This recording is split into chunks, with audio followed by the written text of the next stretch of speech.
Queridos hermanos en el episcopado, es con gran gozo que me presento ante vosotros en este tercer día de mi viaje apostólico en España.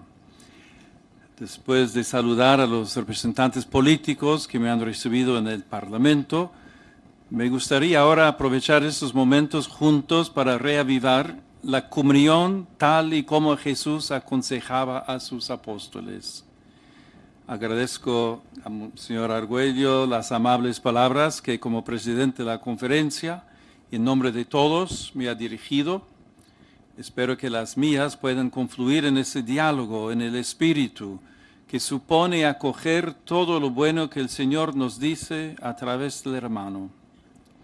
El camino sinodal emprendido por la Iglesia es un proceso de escucha en profundidad. Ser capaces de reconocer la voz de Dios que habla a través de la comunidad eclesial es uno de sus valores fundamentales. Es un diálogo fecundo que como Iglesia vais definiendo en distintos modos. Uno concreto que podemos evocar es el de los congresos que estáis realizando. Me detengo en los celebrados en el 2020 y 2025, que han tenido una especial repercusión. Pueblo de Dios en salida y ¿para quién soy? Asamblea de llamados para la misión. Sus temas inciden en las cuestiones esenciales. ¿Cómo se pueden afrontar los retos actuales? ¿Y quiénes están llamados a acoger ese desafío? En mi contribución a esta reflexión se me ha ocurrido proponeros la imagen de un viaje en el que el destino es Dios, hacia quien alzamos nuestra mirada. Es un viaje sui generis, ya que realmente no nos movemos materialmente, pero en el que queremos dejar volar nuestro corazón. Una tentación en los viajes es la de obsesionarnos con lo que dejamos, los lugares, las cosas, las formas, sin abrirnos en docilidad al Espíritu, a la novedad de lo que encontramos. A esta tentación se añade la del equipaje, que por parecidas razones llenamos de cosas inútiles que terminan siendo un lastre.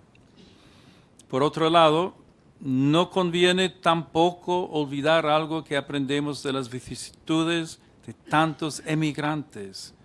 Una persona sola, sin raíces y sin recursos, es alguien que sufre terriblemente y que con gran dificultad puede establecer vínculos sólidos en el lugar a donde llega. De ese modo, en esta primera fase de nuestro periplo, nuestra respuesta a la pregunta de cómo podemos afrontar este reto que nos hemos propuesto debe conjugar prudentemente la libertad y la valentía para dejar estructuras que no nos ayudan, no responden o incluso nos alejan de nuestro fin, con la fortaleza de conservar como un tesoro aquello que lo facilita. Como no recordar aquí el inmenso patrimonio cristiano de vuestra tierra, la enorme capacidad de convocatoria que esa riqueza nos proporciona con su belleza, que llega hasta el no creyente, o con los vínculos de pertenencia que ha sido capaz de tejer en la identidad espiritual de cada rincón de este amado pueblo y que permanece presente incluso en los momentos en que su fe vacila. Un enorme desafío ciertamente al que estamos llamados a responder con valentía para que este patrimonio produzca los frutos de los que es capaz. Otro tesoro que no podemos olvidar en nuestra alforja es el viático del peregrino. El pan de la palabra y de la Eucaristía nos son aún más necesarios que el alimento material, porque nos abren el camino de la salvación. No es un problema de cómo hacer más o menos atractiva la celebración, es sentir que si somos parte de él, su ausencia nos produce un desasosiego que podemos comparar con el hambre material. La vida sacramental va acompasando nuestra existencia como la de un niño que recibe el alimento de su madre, como la de un deportista que va midiendo las fuerzas necesarias para llegar a la meta. Por otra parte, algo que suele costarnos mucho al viajar es comunicarnos con el otro, sea debido a la lengua y la cultura distintas, sea por la desconfianza hacia lo desconocido, sea por las rencillas e incomprensiones que pueden darse incluso entre personas cercanas. Nos sentimos limitados a la hora de expresarnos o de comprender a nuestro interlocutor. Es una experiencia que podemos llevar al anuncio del Evangelio, a la acogida del otro, a la capacidad de responder a los cuestionamientos del mundo que nos rodea o a la necesidad de activar la corresponsabilidad de los miembros de la comunidad en nuestras acciones pastorales. Si antes hemos dicho que debemos abandonar todo lo que nos frena y aleja, ahora la consigna debe ser que nuestro patrimonio sea siempre instrumento y oportunidad de diálogo con aquellos que encontramos en nuestro camino, como sucede a los peregrinos del Camino de Santiago. En nuestro viaje podemos encontrarnos con esas inmensas planicies castellanas, vacías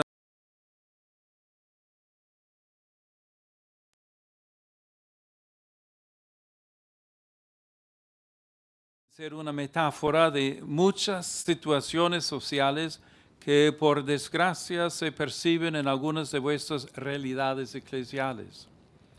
No es la primera vez que España enfrenta una situación análoga. En el pasado, por ejemplo, cuando la Iglesia tuvo que reconstruir su presencia en las franjas de tierra quemada, surgieron modelos de evangelización que después se exportaron a América y que pueden ayudarnos aquí en nuestra misión. Como entonces, estamos llamados a construir una nueva realidad a través del diálogo respetuoso y el uso de nuevos lenguajes, tal como hiciera el santo alfaquí de Granada, Fray de Talavera, y más adelante repitiera en América Santo Toribio de Mogrovejo, del cual estamos celebrando el tercer centenario de la canonización, presentándolo precisamente como modelo de obispo en salida en un tiempo de misión y reorganización eclesial. Aunque los lenguajes de esta era digital son distintos y las culturas que ahora componen el mosaico de nuestras realidades con migrantes de todas las partes del mundo también han cambiado, pero el espíritu debe permanecer. ¿Cuáles son los puntos esenciales de ese espíritu? El primero tiene que ver con la capacidad de comunicar, de hablar con cada realidad presente en nuestro territorio, de abajarse no solo para comprender, sino para compartir.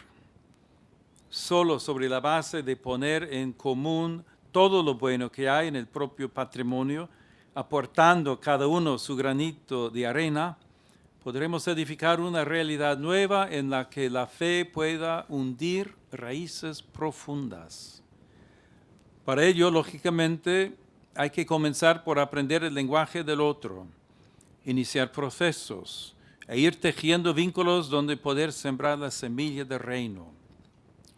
El segundo es la llamada a crear realidades capaces de ellas mismas de comunicar la propia experiencia de fe, capaces de llevar, como hizo Toribio, la experiencia de Granada a América, es decir, de atesorar en nuestro equipaje los recursos que nos permiten afrontar con franqueza los retos siempre nuevos de la evangelización en cada circunstancia.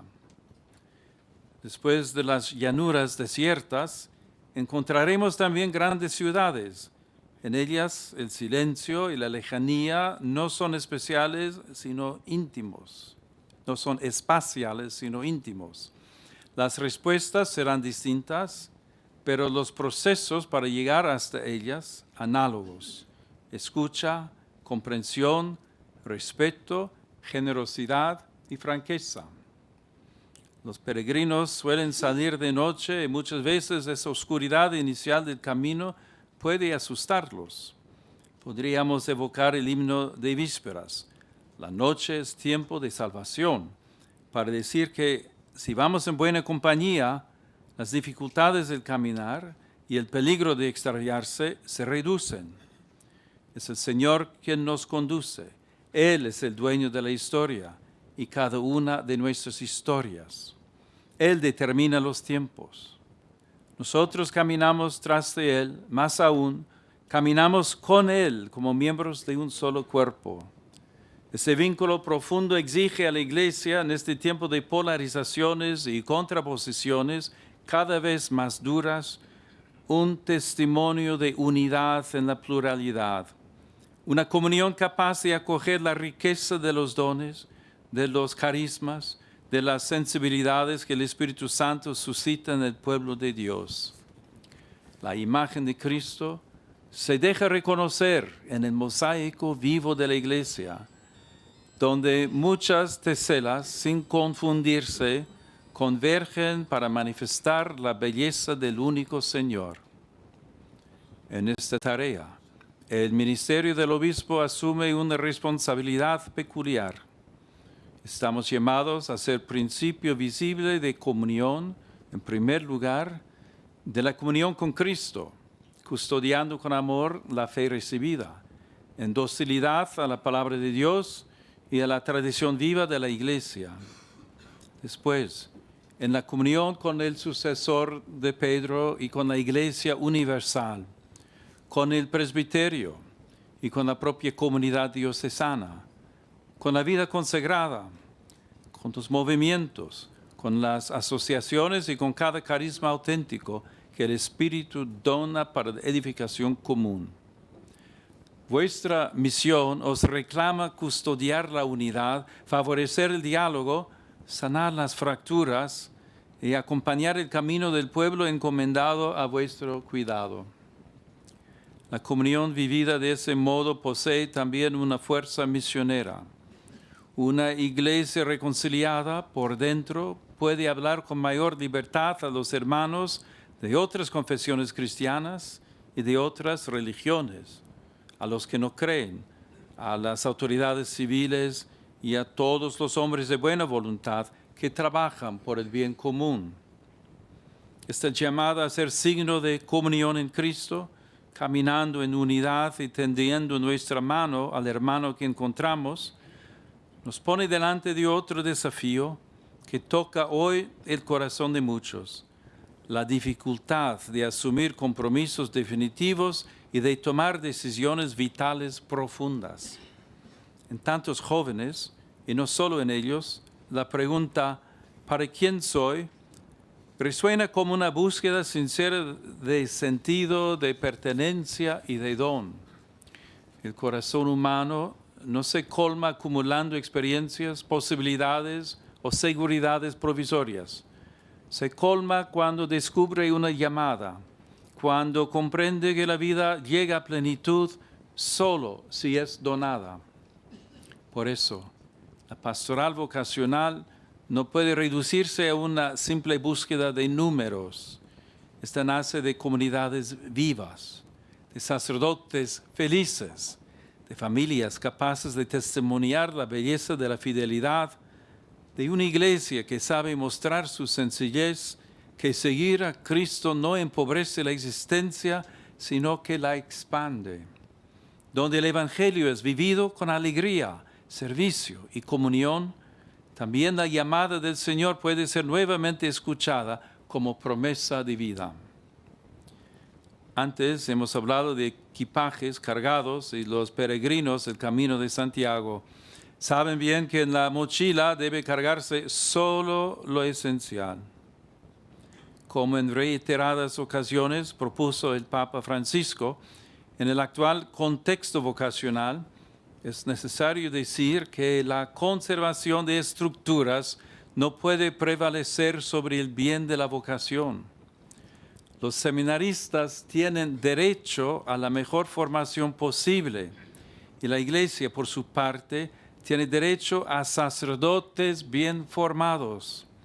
El criterio para que los seminarios sean auténticas casas de formación es que aseguren una adecuada experiencia de vida comunitaria, que tengan formadores totalmente dedicados al estudio y la enseñanza, con experiencia en el acompañamiento espiritual, y que cuenten con centros superiores de teología dotados con los medios necesarios para desarrollar su función.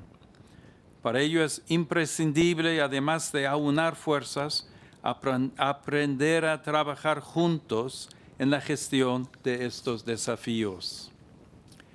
En este terreno, las dificultades pueden ser vividas como oportunidades.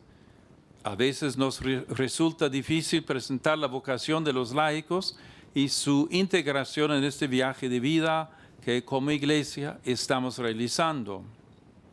Por otro lado, vemos como en muchas obras tradicionalmente gestionadas por religiosos, se recurre a colaboradores laicos para poder seguir realizando la tarea. Es una dificultad que podemos convertir en oportunidad de encuentro, de diálogo y de comunicación. De nosotros depende que estos laicos lleguen a percibir su participación en este servicio eclesial como una llamada que Dios les hace a asumir su responsabilidad como cristianos, interiorizando el espíritu, sintiéndose parte de la misión que el Señor encomendó a los religiosos que la pusieron en pie. Como veis, nuestro viaje está hecho de encuentros.